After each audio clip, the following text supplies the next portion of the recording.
continue with our class Kosher Kitchen. In this session, all of them should be dedicated to Refuah Shlema of our dear Rabbi Yaron Reuven, that his name is Yaron Ben Doris.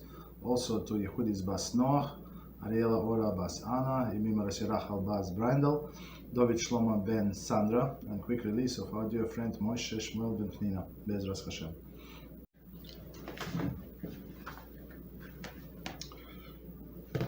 Okay, so we continue today with our class Kosher Kitchen, and we're on chapter number 18, and our big topic is Tevilah scaling. And our subtopic G is electrical appliances. So we went through all of these electrical appliances, and we said right, some of them, if needs Tevilah, we need complete. It requires complete Tevilah. Right, some of them without blessing. Right. So continue. Subsection number 2. How should one immerse electrical appliances? Okay, here we go. In the opinion of most authorities, the electrical appliance that requires Tevilah must be totally immersed into a mikveh. Okay. Experience has proven that appliances generally will not become ruined if immersed once in a mikveh. The word of caution: one must be certain that to let the appliance dry most thoroughly before connecting to electrical outlet. Nevertheless, Poskim propose the following methods to ensure that only minimal amount of the water penetrates the appliance. Okay, so I guess let's do this introduction. So I mean, it's like a person. Many people say I cannot put it in the water, especially like in the mikvah, for example, that we use. It's like in a store, be a building in a store.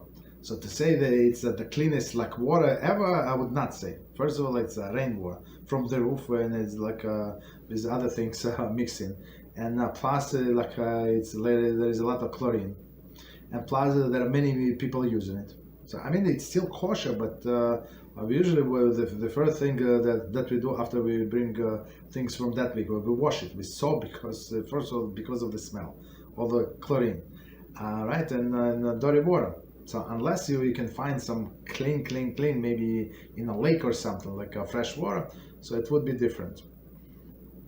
Right. So don't do in the ocean, don't do in the sea. For sure, it's not a good idea. This will ruin the appliance, but it must be only fresh water.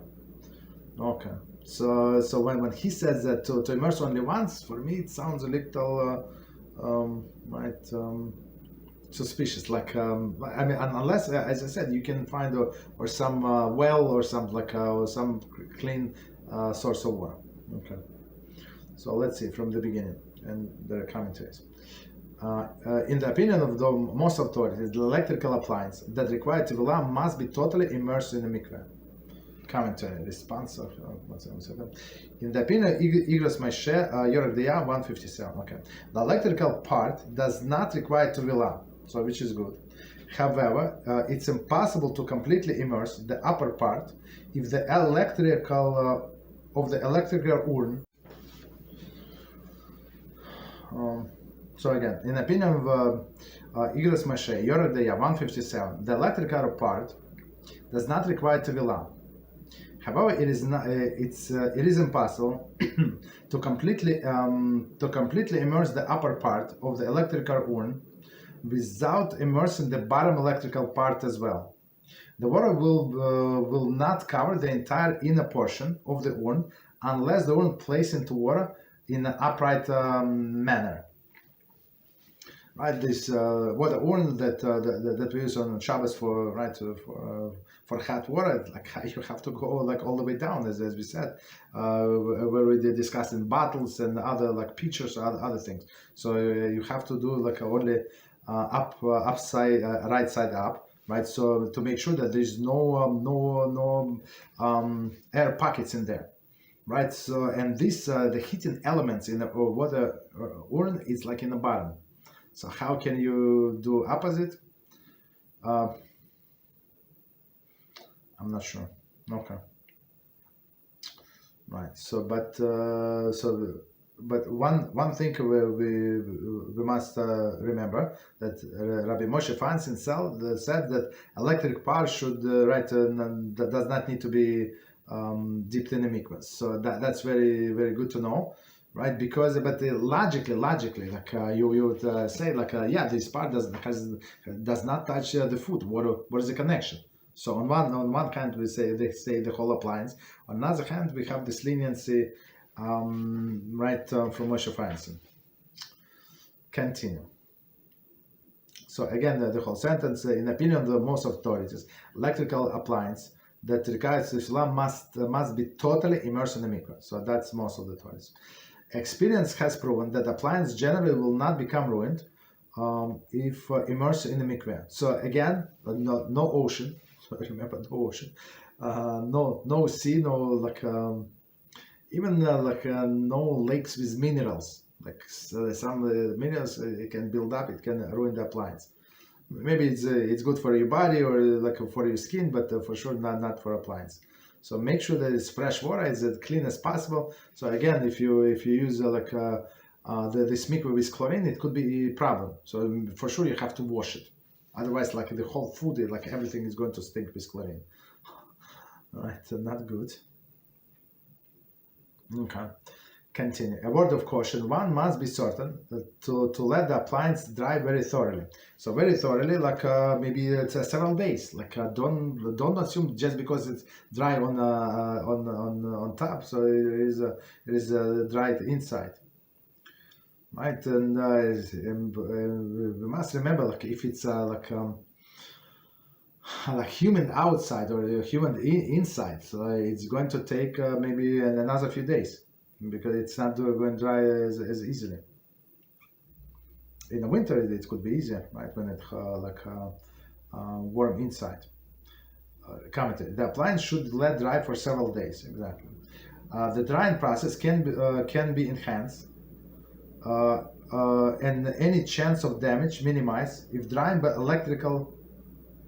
drying electrical session of the appliance with a blow dryer. Okay, blow dryer, right? Put it on low, I guess, and try to dry it. Okay, so that's the biggest issue, but like possible issue is the electrical part. Okay.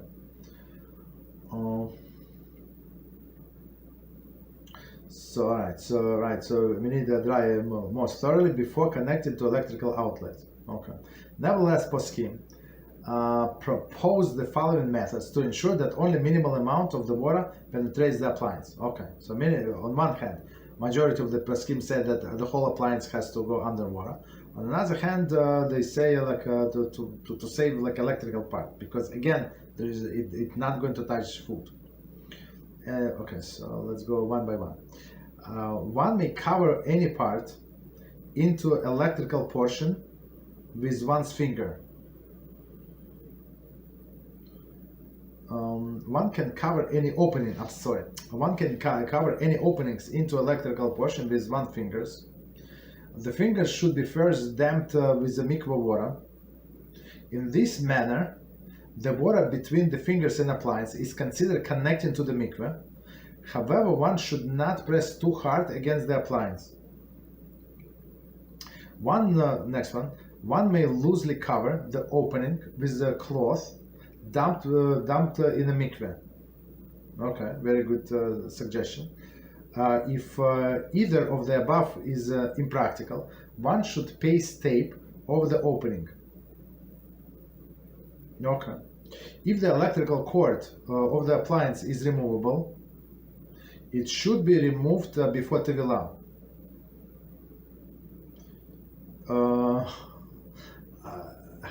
I would say it would be like maybe safer just to leave it there, so the water would not go to electrical part. However, an attached cord and a plug must be immersed together with appliance. Okay, so let's go over. Okay, so in the last section he's going to discuss another approach that I think is the most practical, more practical than this dipping and doing with the fingers, like covering with the fingers, okay, with the cloth. Okay, so let's see from the beginning. One may cover opening into the electrical portion with the fingers. So is usually ventilation, right? So the hot air to come out, right? So cover with fingers. Okay, no problem. If the fingers should be first dumped in the mikveh, right? As we learned before, right? About the big pots or something. When you always need to hold it, you cannot let it go. So even if you go from hand to hand, but with moist moist hands. Okay. Right. In this manner, the water between the fingers and appliance is considered connected to the mikveh. However, one should not press too hard against the appliance. So meaning, right? Okay. So meaning, so far so good. We learned this before. Right. You can close these vents. The opening depends how many of them. Like if it's like maybe inch wide, like how are you going to? It's not practical. I mean, right? It's not very practical. Let's put it this way. Right, or and another solution, he said, may loosely cover the opening with a cloth dumped in the mikveh. And this cloth has to hold it somehow. Okay, we got it. Okay, if neither of the above is either of above impractical, one can paste tape over the opening. Right. So here we have a commentary. Responsa ber Moshe. Okay. In addition, according to the opinion of Igros Moshe cited above, the electrical section does not require Tevilah. Thus, one can certainly paste tape over the opening. Right. So I think in the case of the great need, we can rely on this thing. Right. But today, most of the appliances they actually you can take apart for sure. Right, except some, right, except some of them.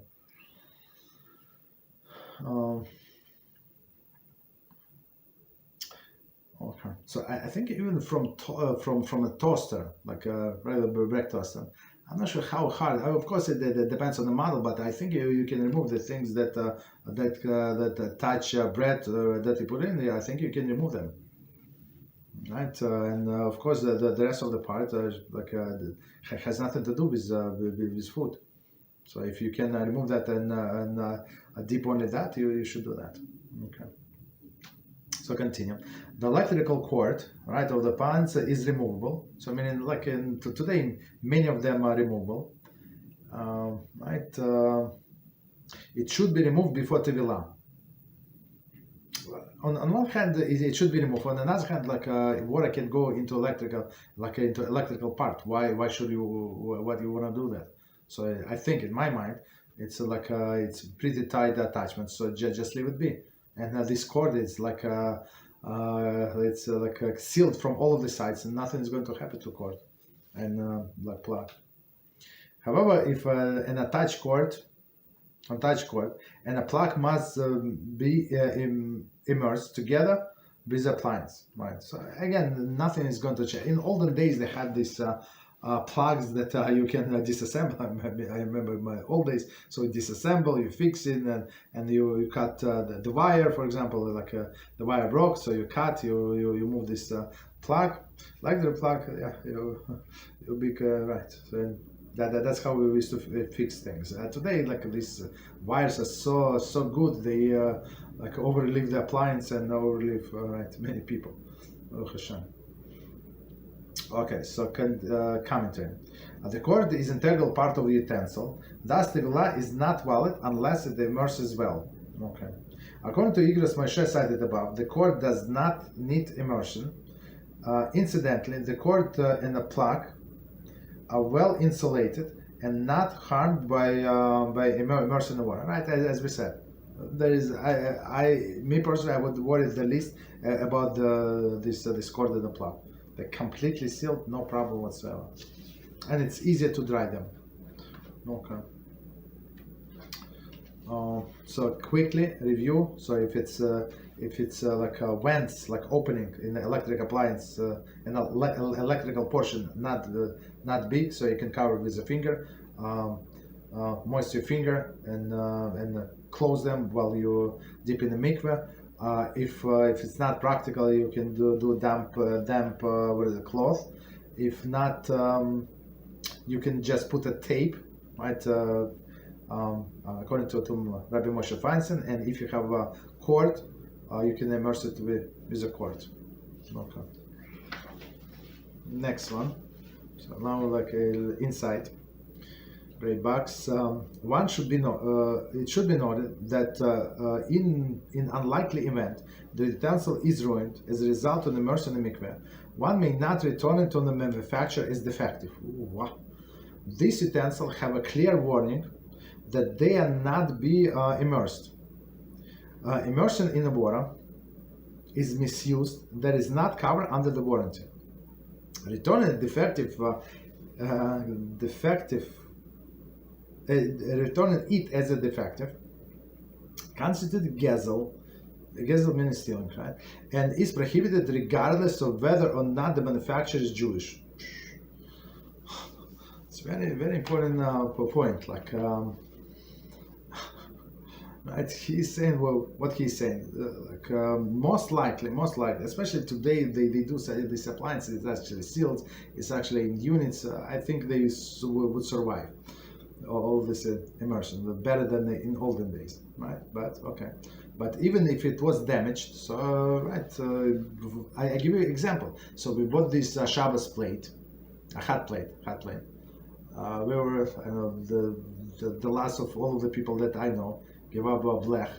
I mean, we still have blech, but we use this hot plate because from blech it's too hot, especially in the summer. It's very hot. In the winter maybe it's nice, right? But in the summer it's very hot.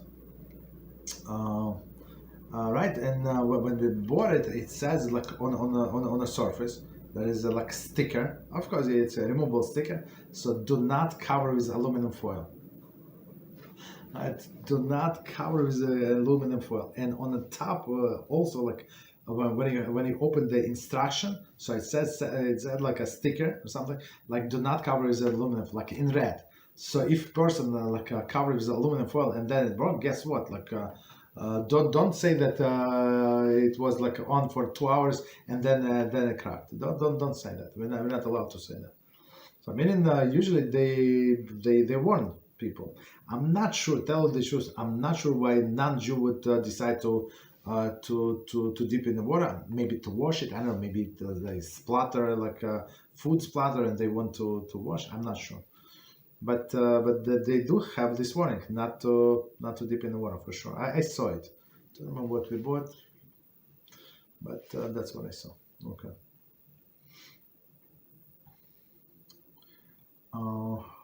Right. So meaning if a person did it anyway and it ruined the appliance, so you cannot return to the manufacturer, even it's a covered with warranty, like 30 days, 90 days, whatever, 6 months of warranty, whatever warranty. Yeah, you're not allowed to return because it's your problem, right? It's still 100%. They told you not to do it, you do it anyway, and they usually say in instruction, right, that you should not do it. And I think they can figure out if you ship it back to them or you bring it to the store.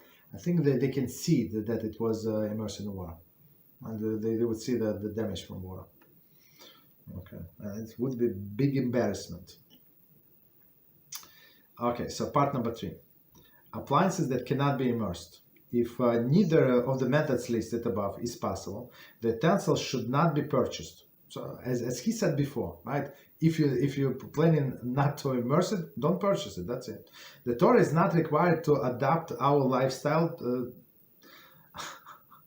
The Torah is not required to adapt to our lifestyle or needs.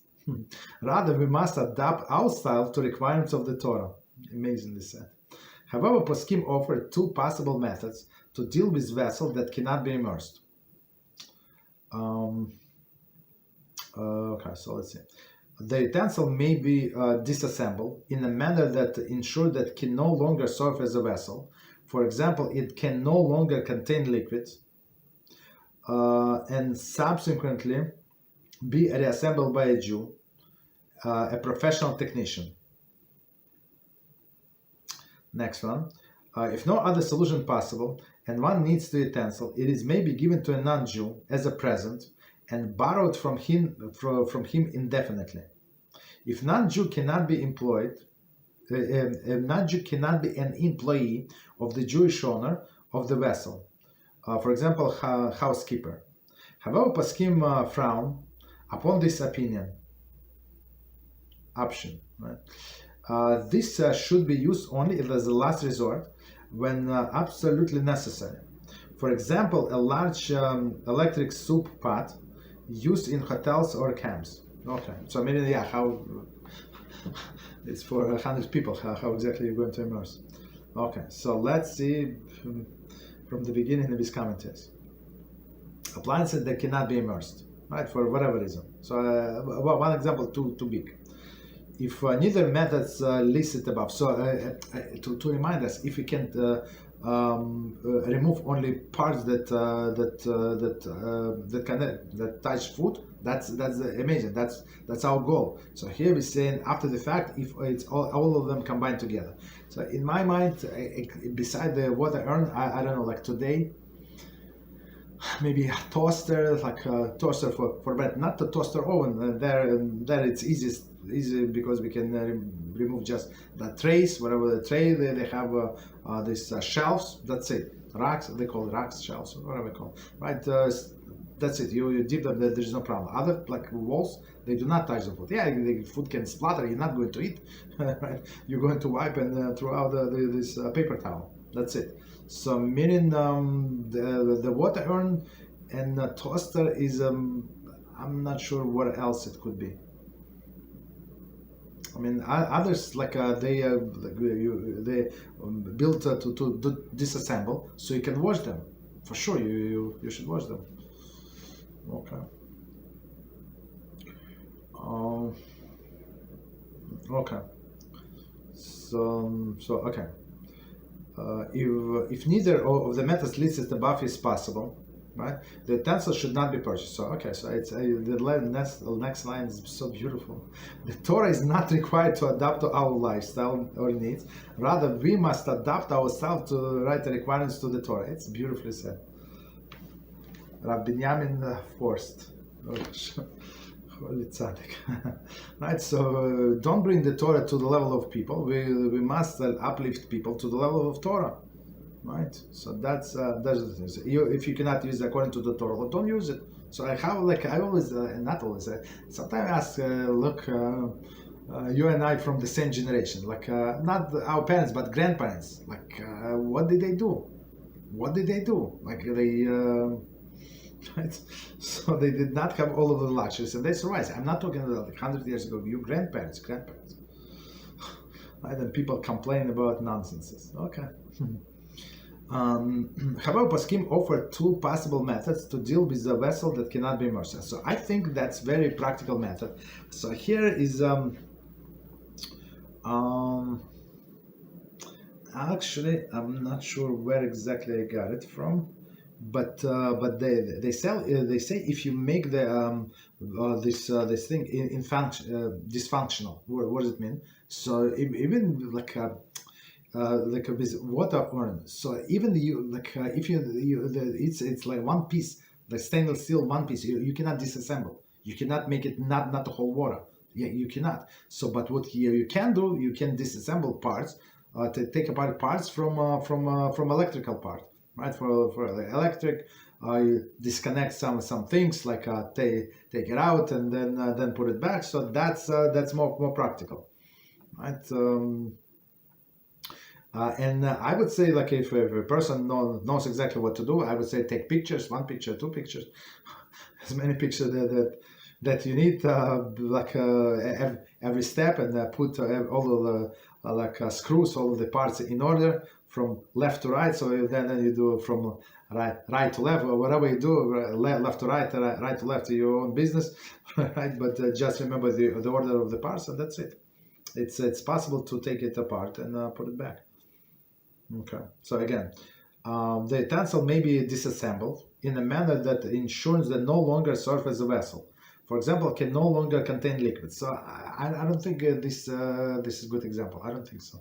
I mean, with water, how is exactly is going to work? It's like a sealed like capsule, like not capsule, like a vessel. How you like?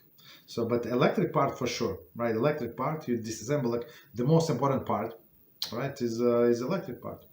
Some cheap whatever the thing is. Okay, and subsequently reassembled by a Jewish professional technician. So it must be very important, very, very important. So it must be reassembled by you or another Jewish technician. Otherwise, what was the point? Right? What was the point? It must be made by a Jew. So if it was disassembled, it was dysfunctional, right? And now you put it back together, you fix it, right? In some sense, you fix it. So now it's made by a Jew. Does not need a Tevilah. Commentaries say a minor adjustment done by an amateur, however, cannot do the fact that the vessel was originally constructed by a non-Jew. Okay, so like disconnect a few screws and remove the cover and put it back is not going to work. That's what he's saying, right? So it must be disassembled, some like a serious block in there. Okay. Okay. But again, if a person not sure they know what they're doing, so don't do that. Or as I said today, he does not say it, but today many things are actually available in this form that made last steps were made by a Jew, so you don't need to tovel them. By us, there are a few stores for sure that sell only these things. I'm not sure if only, I don't want to say only, I apologize, I don't want to say only. But at least when we needed the new one, it's, guess what, it burned before Pesach. I mean, after many years, we had it for many years, right? So we had to go and we bought it and we could use it right away. There is a sticker that it was assembled by a Jew, right? It says, if pot is bolted to the ground, it is exempt from Tevilah, since anything connected to the ground does not require Tevilah. Very interesting. Right. Bolted to the ground. Okay.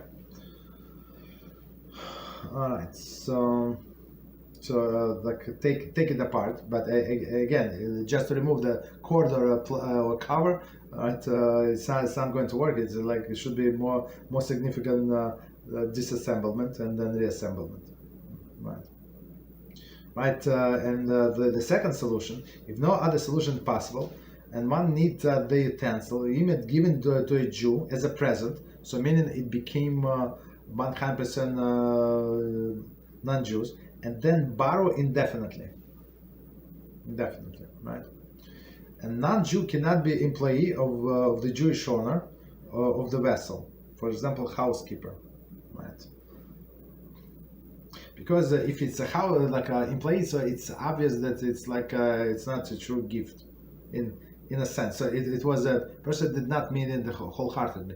But if it's your neighbor or somebody, coworker or something, right? You give them a gift, they can keep the gift. They say, yeah, this is for you, and if I can borrow, they say, thank you very much. You can borrow only when my grandmother is going to use it. That she always dreamed about this piece, right? Equipment, and yeah, let me ask my grandma. He called his grandma and say, you know what? No. We cannot lend it to you at this point, so maybe when she dies after 100 years or something. So right, so meaning in that case, 100% it's a gift, and if non-Jew wants to give it back to you, lend it back to you, right, he can. If not, right, it's his. But the employee is the employee, it's like a person under pressure, so it's not true gift, right? However, poskim frown upon this option. Right. Thus, it should be used only as a last resort when absolutely necessary. Right. For example, large electric soup pot used in hotels and camps. Meaning it's so huge, Right, so that's a different story. We finished with that chapter. Time. Okay, so let's start next chapter. It's number 19, and our topic is going to be kosher kitchen utensil by utensil. Okay. And as usual, they have some topics that we're going to cover. Utensil by utensil overview of the kitchen to assist the reader in avoiding Kashrut's problem. Where applicable, the issue regarding Shabbos and Tevilah Kelim also noted. Okay, BeEzrat HaShem. All right, so it's long in the introduction as usual. So let's do it in parts. In this chapter provides guidance concerning most utensils found in a modern kitchen, the kosher kitchen. Since non-kosher food are generally not found in a kosher kitchen, our discussion will deal primarily with a problem leading to the meat, milk, and part of utensils. Right. However, in no way does this imply that these are the only kashrut difficulties and may arise at home, in the home. One must be attentive to meat, fish, and other deliveries to the home by a non-Jew to ensure that they were sealed properly. Right. One must be aware of the many difficulties related to non-Jewish help in a house. Right. The latter was discussed in chapter 17. Okay. So before proceeding with our discussion, a note of caution is appropriate. The kitchen is the domain of a Jewish housewife, while women throughout the generations had not mastered the intricate Halachos basar v'chalav. They had to have the tradition of what is proper and what is improper with regard to basar v'chalav. Thus, a discussion such as ours is certain to strike some women as not in accordance with their custom. Very interesting. In reality, it is impossible to set guidelines that will conform with everyone's tradition. Therefore, the proper perspective for every housewife is to do as Bobby did. Our grandmothers lived and breathed kashrut. Very interesting. The kashrut of their kitchen was certain to their lives, central to their lives. The pride and achievement that we find in other mundane matters, they found in their flawless separation of meat from dairy. Many things were just not done, right, in double quotes, even if they were halachically permitted. The story is told of the wife of a great Talmid Chacham, who, upon finding her husband in the kitchen doing something not within her standards, told him, "Please leave my kitchen before you make it treif." Right? She said to Talmid Chacham. This chapter should be viewed as a minimal standard. It is intended to alert the readers to possible problems in which they may have been unaware. In addition, a family that has no previous tradition may follow these guidelines in keeping kosher kitchen. However, those with a stricter tradition should not lessen their standards based upon anything written therein. Very interesting. We'll present the item by item list of utensils, foods, and situations that are found or arise in every Jewish home, and discuss how to possibly avoid kashrut's problem. Where relevant, we will also note the status of utensil regarding Tevilah. Okay, so that's amazing resource as I see just from introduction. The reader is referred to the chapter 18, where the Halachos Tevilah is discussed at length. So let's quickly review it. No, not quickly, normally review it and we stop. Okay, so let's see. So again, this chapter provides guidelines concerning most utensils found in the modern kitchen, kosher kitchen. So many majority of the people that I know, they do not know halachas of kashrut. They know from here and there, but they have many gaps, in all of the topics. Many people they overestimate themselves, that they know better. They think they know better than they actually do, right? So without these things, even though after we learn all of these things, it was separate knowledge, and now he's going to put everything together and put it in perspective. So that's amazing chapter, amazing. All of the book amazing, but this would be very practical. BeEzrat Hashem. All of this is practical, but it's put everything in perspective. Okay, so let's see. Non-kosher foods are generally not found in the kosher kitchen, right? And our discussion deals primarily with problems relating to milk and part of utensils. Okay, so that's about the non-kosher foods, all of these mixtures. We actually we spend a lot of time discussing in the beginning of the book. So now we say it's a kosher kitchen, otherwise kosher kitchen, and all of the products there are kosher. So meat kosher, milk kosher, right? And all of the utensils are kosher. So now how to avoid mixing them up. Okay. However, in no way does this imply that these are the only kashrut difficulties that arise in a home, right? So of course, but we got the point. One must be attentive to meat and fish and other deliveries to home by a non-Jew to ensure that they are properly sealed, right? So meaning fish, if it's fillet or something, if it's sealed, if a person buy frozen fish, there is no problem, right? There is no problem whatsoever. There is a kosher stamp, and same with meat, right? If it's packaged meat, there is no problem, right? But still, it must be double sealed. Okay. Right. So one must, as we said, maybe this non-Jew decided to exchange. Okay. One must be aware of the many difficulties relating to the non-Jewish help in home. We also spent a lot of time. See, it's. If a person wants a problem in their life, that's what they should do. They should hire this non-Jewish help, unless a housewife is always home, but she's always home and needs help. That's a different story. So if she's always there, and sometimes goes to the store quickly, or her husband will go, or they do deliveries. So today, especially today, they do deliveries. That's amazing.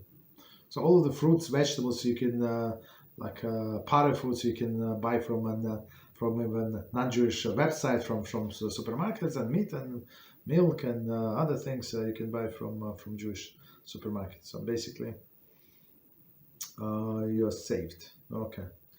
So continue. Before proceeding with our discussion, a note of caution and appropriate, right? Is appropriate. A kitchen is the domain of a Jewish housewife, right? So meaning that the woman there is a queen, and she should not be shy. So sometimes she sees somebody else, her friend, feel free in the kitchen. So say, please, our husband, maybe it's not appropriate for a wife. Husband should say, oh no, please don't go there. So what's wrong? Yeah, look, I don't go there. So make it sound like a joke. So don't let don't put your wife in that situation. So even I cannot go there. So I'm restricted up to these styles. So not to mess up. So everybody would laugh, everybody would giggle, and that's it. That's stopped.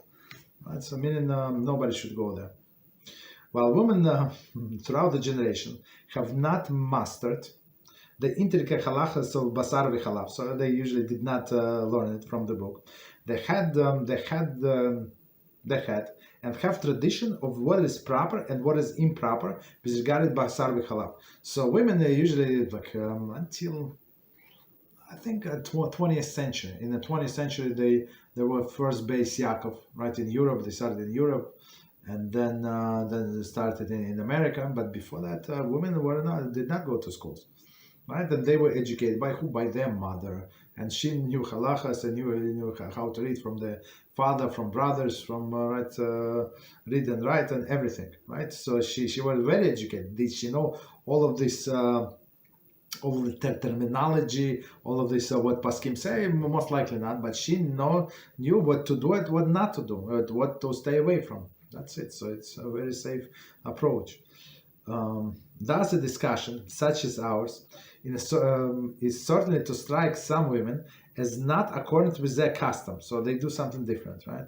In reality, it is impossible to set guidelines that will conform with everyone's tradition. I'm not sure exactly what he's talking about, what situation, but I would be interested to see what different tradition, and it's still kosher. Okay.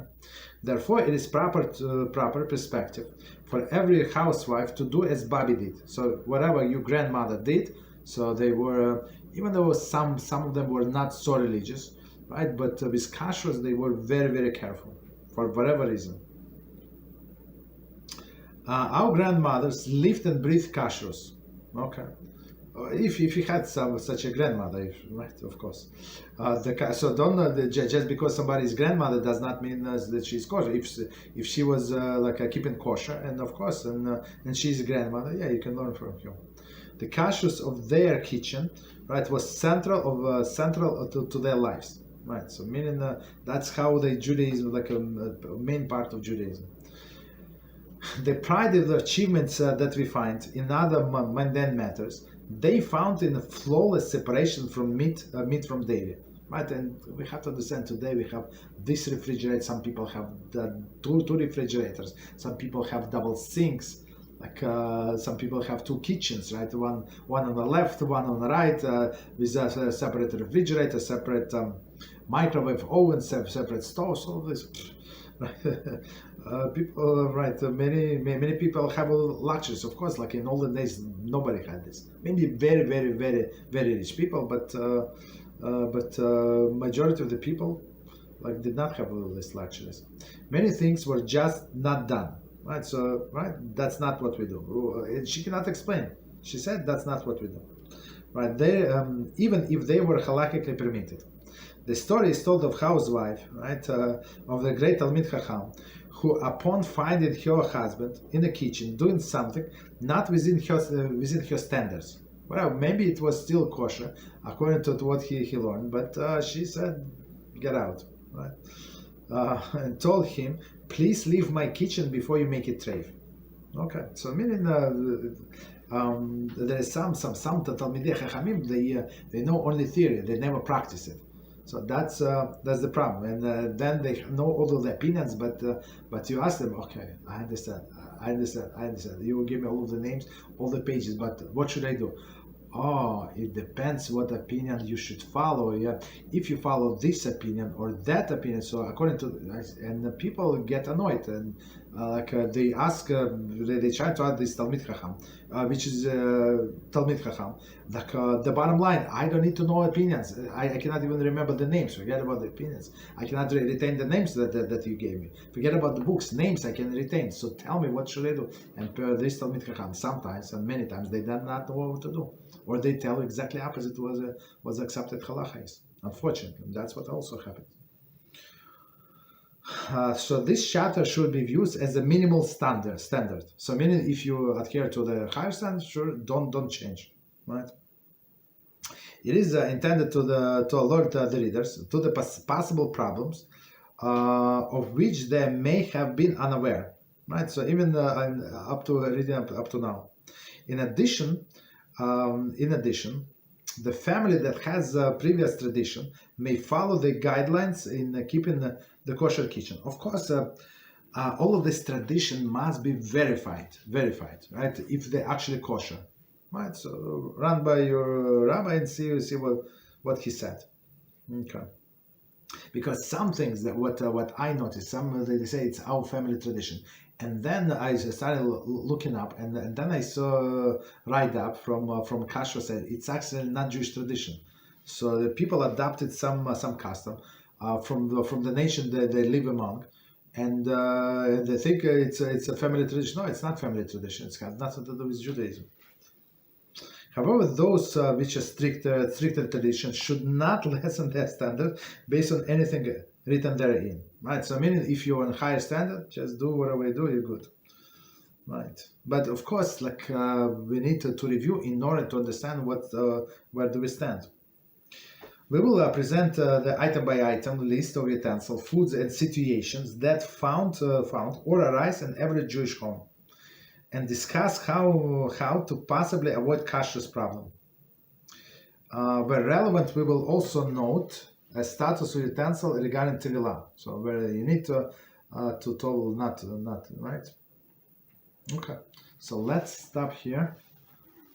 Take a 5 minutes break, and we continue with other topics. 5 minutes.